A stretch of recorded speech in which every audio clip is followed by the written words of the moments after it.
Magandang tanghali po sa ating lahat. Ito po ang ating 11 AM update ukol kay Bagyong Verbena na mas lumalakas pa nga at naging typhoon category na kaninang alas 8 ng umaga.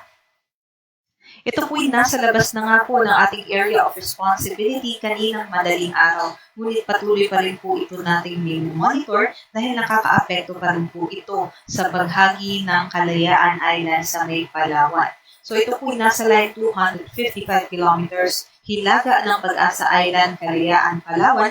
May taglay na nga pong hangin na abot sa 140 kilometers per hour at pagbukso na abot sa 170 kilometers per hour. Bumabagal na nga po ang kanyang pagkilos pa west-northwestward, 15 kilometers per hour na nga po ang kanyang pagkilos. Ating nga pong nakikita, ito po'y nakakaapekto pa sa may bandang Kalayaan Islands at aside po doon yung trough naman po dito ay nag-e-extend hanggang dito po sa may parte ng Kalayaan kahit posible pa rin po yung mga maulap na panahon kahit malayo na nga po yung sentro nitong Bagyong Verbena. And aside po dito, mapapansin din po natin na nakakaapekto pa po itong Amihan, Shear Line at pati na rin po yung easterly sa may bahagi ng Luzon. So yung shear line po, ito po yung banggaan ng hanging Amihan at ng easterlies at kung magbangga nga po sila, ito nga pong linya na nabubuo, ito po ay kung nasan po yung mga kaulapan. So, ng banggaan ng hanging Amihan at ng easterlies. So, yung shear line po, magdadala po ng maulap na panahon. Meron din po mga malalakas na mga pag-ulan dito po sa may eastern section ng northern Luzon at dagdag ko lamang po, i-emphasize ko lamang po yung mga areas dito sa may Cagayan, Isabela, Apayao, at sa may Kalinga. Malaking bahagi naman po ng northern Luzon ay apektado pa rin ng mga kaulapan at mga pag-ulan dulot ng Amihan or ng northeast monsoon. Ngunit malaking bahagi naman po ng ating bansa ay magkakaroon naman po tayo ng maaliwalas na panahon. May mga pulo-pulo lamang tayo ng mga pag-ulan ng mga thunderstorms pagsapit naman po ng hapon hanggang sa gabi.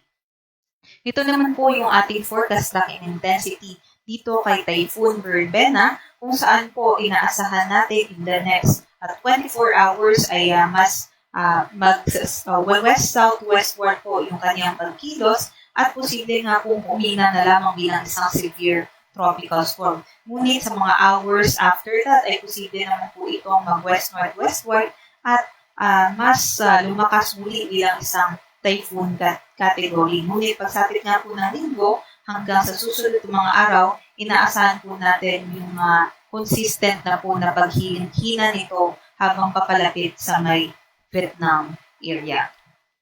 At nakataas pa rin po yung ating wind signal number 1 sa may Kalayaan Islands dahil nga po sa proximity o lapit nitong mga hangin ni Bagyong Verbena sa Kalayaan Islands at inaasahan natin hanggang Sabado pa po na may wind signal sa mga areas po dyan. Aside po dito kay Bagyong Verbena, yung Amihan din ay magdadala rin ng mga pabugso-bugsong hangin, especially po sa areas ng Batanes, Cagayan, Apayao, Abra, Ilocos Norte, Ilocos Sur, Zambales, Bataan, Occidental, Mindoro, at sa may Palawan ngayong araw. At bahagya na nga po itong babawasan pagsapit po bukas hanggang sa Sabado. At ito naman po yung ating nakataas na weather advisory naman dito po natin makikita kung saan po yung mga pinakamalalakas na mga pag-ulan ngayong araw hanggang bukas naman po ng tanghali. Ito po'y dulot na ng shear line o yun nga po yung banggaan ng hanging Amihan at ng easterlies. So doble ingat po yung ating mga kababayan sa may Cagayan dahil 100 to 200 millimeters po na 24-hour rainfall ang ating mararanasan kahit posible po itong magdulot ng mga malawakang mga pagbaha at pagbuho ng lupa. Sa may Apayao din at Kalinga at sa may Isabela, 50 to 100 millimeters naman po yung ating inaasahan ng mga pag-ulan dyan na maaari din magdulot ng mga localized floodings at meron din pong mga pagbuho ng lupa and possible din po yung pagtaas ng ating mga river levels.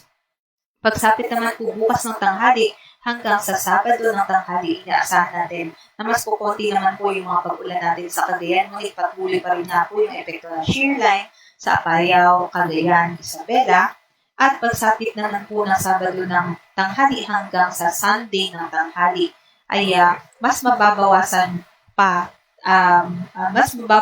pa yung epekto nitong shear line at sa may Cagayan na lamang po ito nagdadala ng malalakas na mga pag-ulan.